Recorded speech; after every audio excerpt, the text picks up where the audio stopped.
Hi everybody, and welcome to the final Circles session of this really short series about being devoted. And I really hope that over the last 3 sessions you've been able to discover a little bit more about the principles that were in place with the early church that we can learn today, here and now, in the 21st century, of how to be devoted to the apostles' teaching, to family or to community or the church family, to prayer. And we're going to do the final one today about breaking of the bread and how we can implement them today so that we can see those expansive results just like they did in the early church.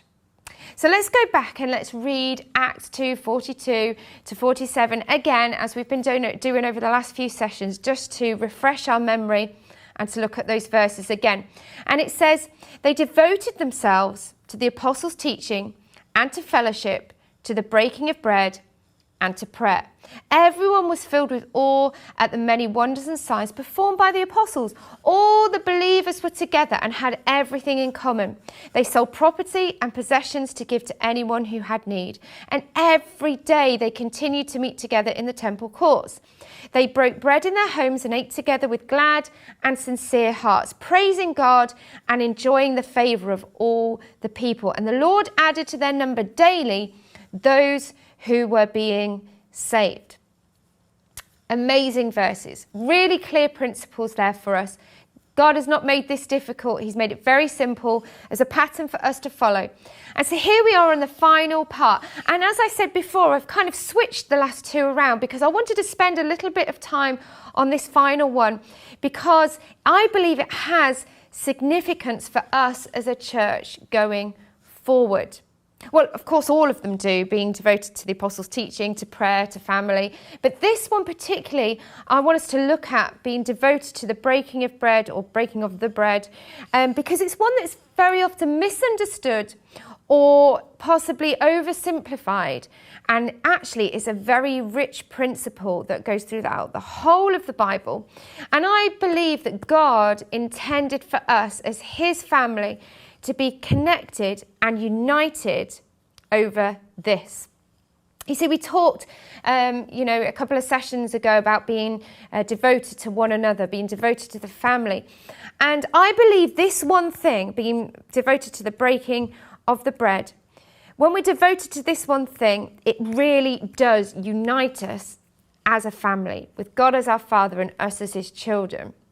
You see, when we come together around the bread and the wine and we remember what Jesus has done, I think that there is a supernatural unity that happens and that occurs. Because what other kind of environment would you have all different people from diverse backgrounds and coming together, different ages, different interests, everyone's completely different, coming together around one purpose, and that is to remember our Saviour Jesus. You see, I love family gatherings in our own personal family. I love it. I love hosting. I love cooking. I love to cook for other people, not just in my family. I love making people feel at home. And when we lived in London a few years ago, and we had a very small church community there, for a couple of years on the trot, we did a Thanksgiving dinner because there were some Americans that were part of our community and we wanted to make them feel included and at home. And so in November, we would do a Thanksgiving dinner. And as there was only a few of us, I decided to cook for all of those people and host a kind of a dinner with roast turkey, etc. And I even tried to do all the kind of traditional things. And for the first year, I think we did it for around 16, 17 people, and we had a very small house in London there. But then we decided to do it again because it worked so well the following year. And I think, including children, we had 25 people that I and a couple of others cooked for. And it was stressful, but I absolutely loved it.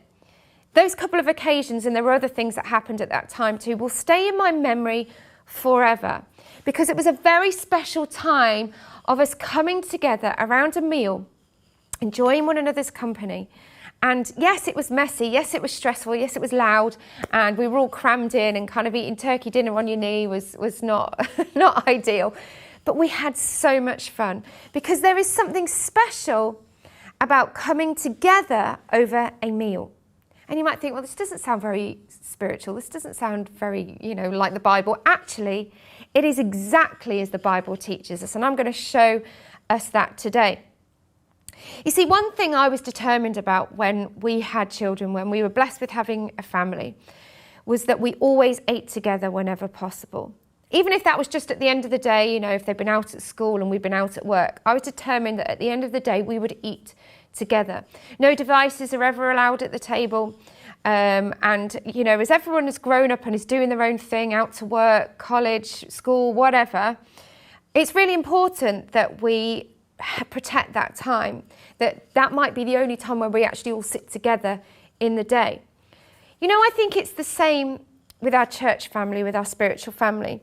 We need to prepare, we need to prioritise, and we need to protect the time we have together. And that's going to really formulate what we're going to talk about in this session about being devoted to the breaking of the bread. You see, when Jesus was having his last supper with his disciples before he went to be crucified, we read in Luke 22 that it says, and he took bread, gave thanks, and broke it, and gave it to them, saying, "This is my body broken for you. Do this in remembrance of me." In the same way, after the supper, he took the cup, saying, "This is the cup. This cup is the new covenant in my blood, which is poured out for you." You see, in that meal there that Jesus was having, it was actually the Passover meal that he was having with them. It wasn't like now when we take communion, remembering what Jesus had done, because don't forget, Jesus hadn't died yet. And so they were enjoying a meal. They were enjoying a celebration together as disciples and Jesus, as a family, as friends, as kind of a group getting together. They were enjoying that together. And in that moment, Jesus took that example to share something with them that actually carried huge significance. Jesus exampled the breaking of the bread. You see, there was a sharing that happened. And this is what would happen kind of traditionally and historically within Jewish families. They would break the bread and they would all share a piece from the same bit of bread. This sharing is really important. Jesus used that tradition that was already in place, and we're going to talk about this a little bit later on, to actually help them see that they weren't just sharing in a piece of bread, they were sharing in his body, that actually his death and his resurrection that they were about to see for themselves in the days that went ahead was actually for them. They were eating from the same food, and this symbolic breaking was what was about to happen to Jesus' body, and with the wine representing his blood. You see, we use little bits of bread and we use perhaps wafers or ready-made little pots, which is, I'm not knocking that, because it's important that we can do whatever we can to remember the death and the resurrection of Jesus. But in reality, really what there should be is a meal. There should be a breaking, an opening, a sharing of the same food that we can all take part in and remember what Jesus has done. Jesus himself said in the book of John that he's the bread of life. These weren't coincidental terms that Jesus was using, nice fancy metaphors. It was the deliberate teaching of the bread which brings us life that we should all share in. Just like bread gives us life in terms of feeds us physically, spiritually, Jesus fills us. And so I want us to have a discussion question right now in our groups with your circles. And the question is this: when we talk about breaking of the bread or communion, what does it mean to you? I want us to be really honest. Maybe we haven't really given it much thought. Maybe we've been doing this for years, decades even, and it's just become a ritual. Or maybe it is something really deep and meaningful to you. When we talk about it, what does it mean for you? Take as long as you want to discuss this, and then we'll come back.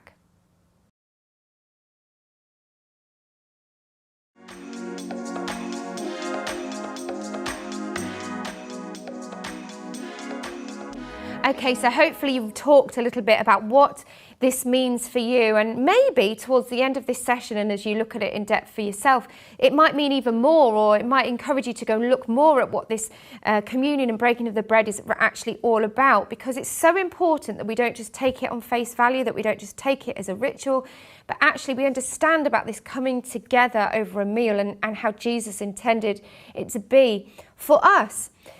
And so what I want to talk about is three things quickly around this breaking of the bread that I believe the early church had in place, and that was the key to being devoted to it. And the first thing is this, is that we need to prepare for the breaking of the bread. Prepare. You see, being devoted means always being ready. When you're devoted to something, you're ready. You're ready for action. It's in your mind all the time. It's in your heart all the time. And so we need to prepare for the breaking of the bread. And notice how Paul writes in Acts 2 that they were devoted to the breaking of the bread. And then in verse 46, it says that they met every day and broke bread in their homes and ate together. I want us to see the difference between the two here, because there is a difference. When he talks in verse 46 about breaking bread together, that's a reference to a common meal, to getting together like I did that Thanksgiving dinner, or when you invite people round for food. They did that every day. That's a challenge for us, which we will come to in a moment. But then in Acts 2:42, the verse 42, he says they were devoted to the breaking of the bread. That's different.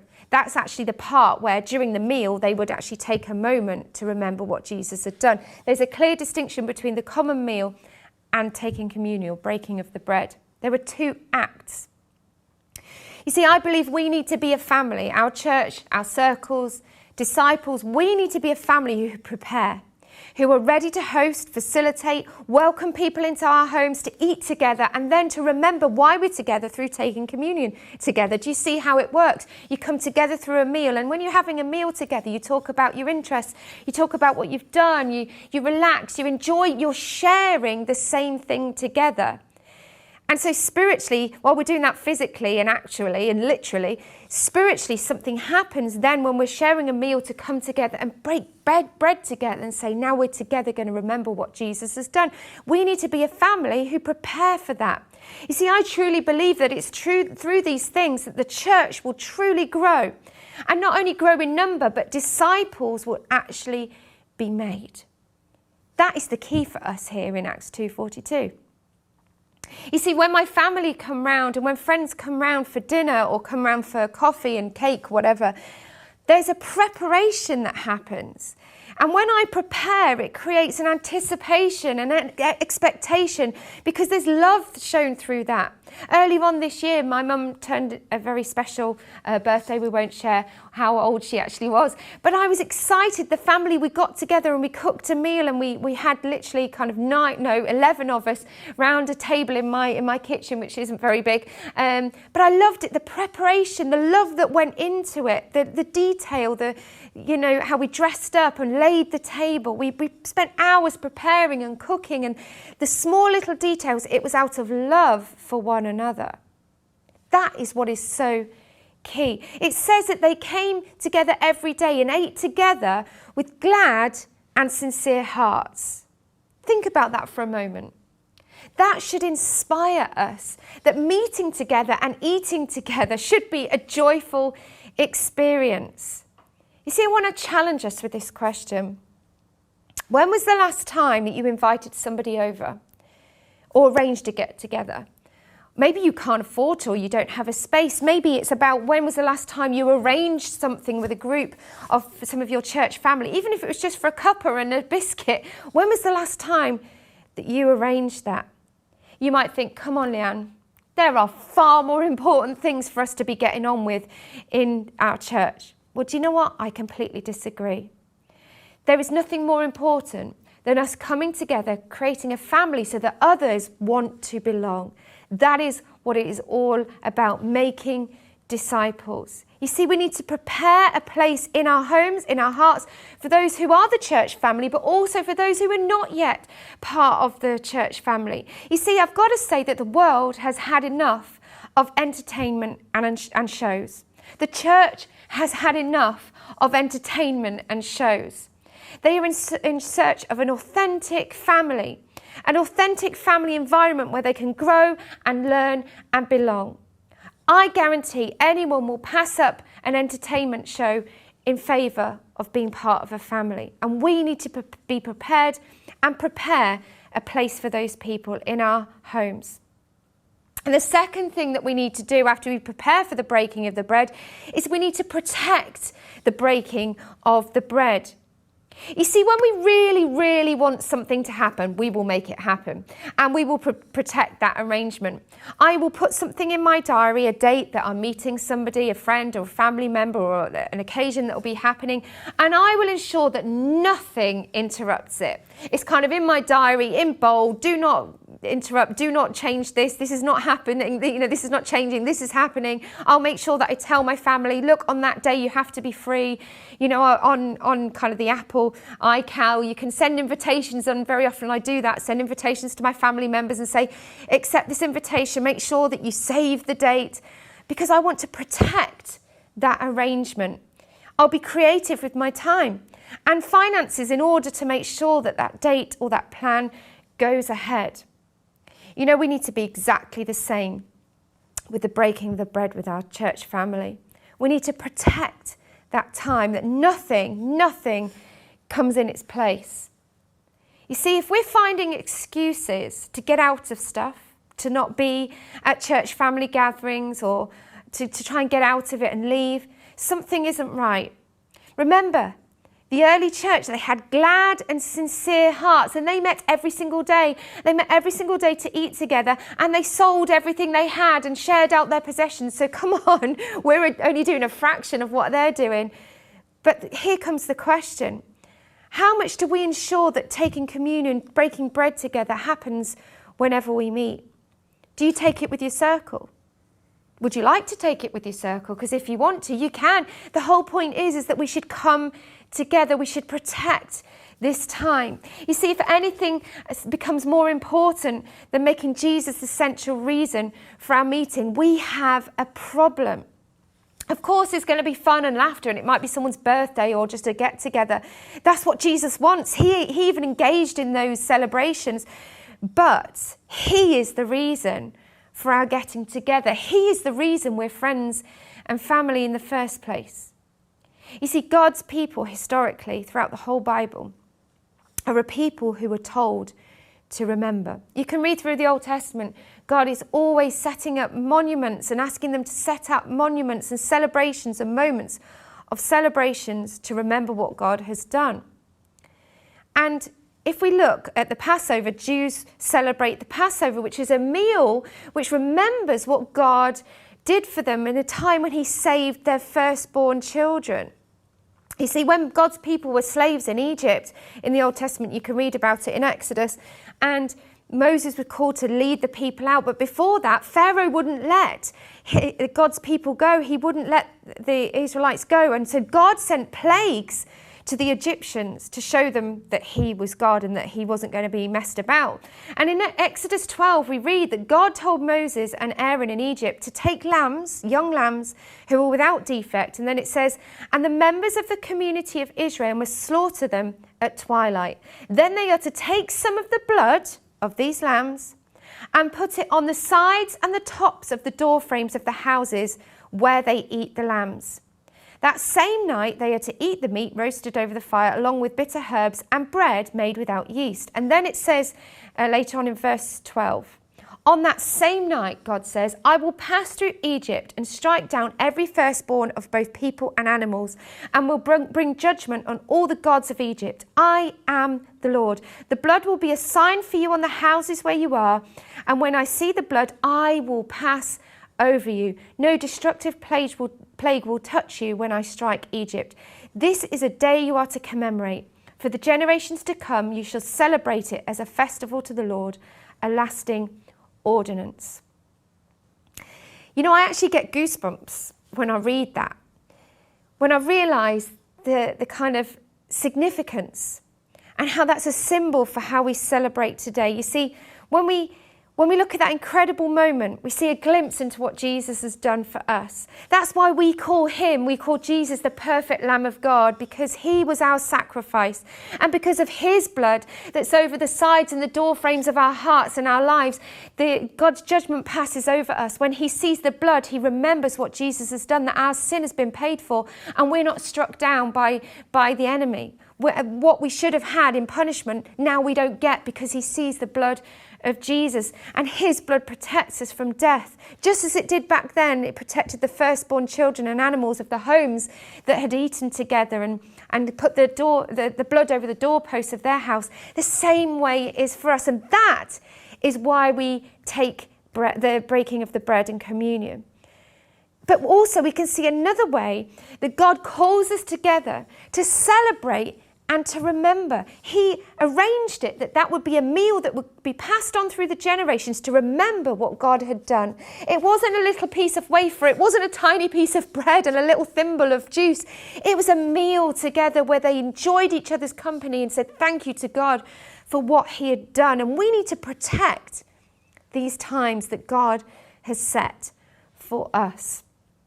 Okay, here's another question for you to discuss in your circles. And it's this: if we were truly devoted to breaking bread together and breaking the bread together regularly, sincerely and joyfully, remember those 3 words, what difference would it make to our church family? Would it cause your discipleship journey to be changed for the better? Let's think about this. Let's really discuss it. Take as long as you need. If we were truly devoted to this practice of breaking bread together and breaking the bread together, what difference would it make? Take a few moments, discuss that, and then we'll come back.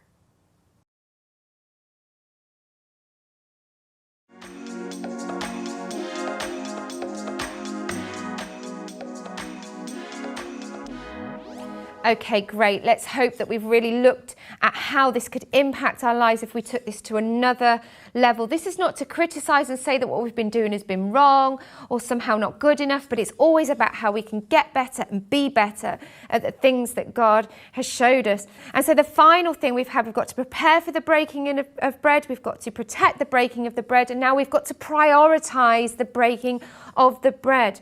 You know, it's a really sad fact that the world in general has become far too busy to sit down together and eat together.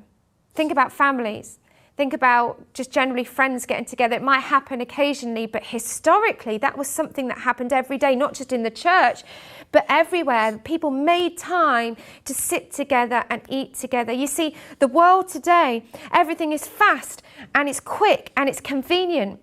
But it's not as God intended it, and that has crept into the church. You know, this isn't an accusation. I don't want us to feel that I'm accusing or being negative in this session at all. It's just an observation of the church worldwide, particularly in the Western world. And I feel that the church wants discipleship to be a bit like a microwave meal. You know, poke it for a couple of times and then stick it in and ready in 2 minutes.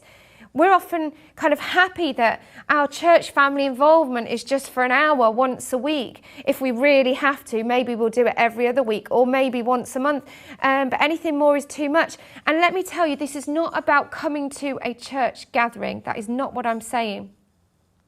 Because for some people that is impossible to be there more than once a month at that kind of family gathering that we do EC Live. I'm not talking about that. I'm talking about a meeting together, whether that might be online, in person, having coffee, getting people around your home, enjoying each other's company, coming together with glad and sincere hearts. We have to be better and do better with that. You see, very often we want to put in minimum effort to get maximum results and satisfaction. We're happy to eat alone and to keep ourselves to ourselves. The world has made us that way. But what if we're prioritizing the wrong things? What if we're prioritizing me time and alone time? What if the answer to real discipleship and church growth is through the devotion to these very things, the common meal together, you know, just generally eating together, but then the important thing of remembering Jesus through the breaking of the bread. You know, it's going to mean a real shift in some of our thinking. It might mean that we have to make some decisions and adjustments to our diary and our plans in order to prioritize this breaking of the bread. You see, I'm coming in to finish in just a moment, but I just want to say this thing that, you know, before Jesus fed the 5,000 people on the hillside after he'd been teaching them, you know, the disciples were worried. They came to him and they said, the people are getting restless. They're hungry. What do we do? And Jesus said these really key words. He said, and this is a brilliant instruction for us, not just for the disciples, you feed them. You can read that in Matthew 14. He says, you feed them. Now, of course, they didn't know what to do. They didn't think beyond that moment. It was a kind of Jesus was really using that moment to get a really important instruction across, and they were like, what? But Jesus said those words, you feed them. You see, I believe that's a command and an instruction for us. I believe Jesus is telling us the very same. That we need to feed others, yes, physically feed people. Obviously there's a metaphor with that we need to teach them and make disciples. That's what we're called to do. But actually, we need to literally take people in and feed them. Whether that be just a cup of tea, if that's all you can manage, or a cup of coffee, or a piece of cake, or whether you can put on a meal for people, or whether your circle can get together and arrange something, or whether you want to just go out and do something. We have to have people round over a meal. There is something special. This is not, you might again think, Leanne, this is a very strange thing for you to talk about. But the more I was reading and researching and really devoting myself to this, I realised the significance of getting together. And I believe it's going to be key for our church going forward. I believe it's going to be key for our circles going forward. I can't imagine any of us are not up for food. We all enjoy food. But there is going to be some key moments that come out of coming around a meal together and then remembering what Jesus has done for us together. And so the final thing that I want us to do is to go through our ABCs as we normally do. I want us to look at what we've become aware of. That's A. Maybe for the first time you thought, hey, yeah, this is more than just a symbolic moment on a Sunday where we take a little piece of bread and juice, Or maybe it's an awareness of, yeah, I need to engage in this more. I need to be devoted to this more. Then B, what's the barrier to growth in this area? Really, what are the things that I have put in the way that I need to move out the way in order to be devoted? And then C, what am I going to change? What's my goal? What am I going to do? What am I going to practically put into practice here to see a change? What are my next steps after this whole series? You might want to look at the whole thing of being devoted to the apostles' teaching, to prayer, to one another, and then to the breaking of the bread. What are my next steps? Maybe look as a circle. What are our next steps? What are some of the things that we're going to do over the summertime, in the next season? Let's really start to make some plans, because I believe that God is going to do something special in and through our church. We are called for such a time as this. More than ever, we need to get back to what authentic church was all about. Like I said, the world is done with entertainment and shows. They want authentic family, and God has called us to do that, to make disciples. And guess what? It's around food, and I'm excited about that. So have a great time in your discussion. At the end of this, normally I pray, but I want you to pray as a circle together. Say, God, what do you want us to do? Shine a light onto our hearts. Show us where we need to change so that we can grow together, learn together, and be disciples together.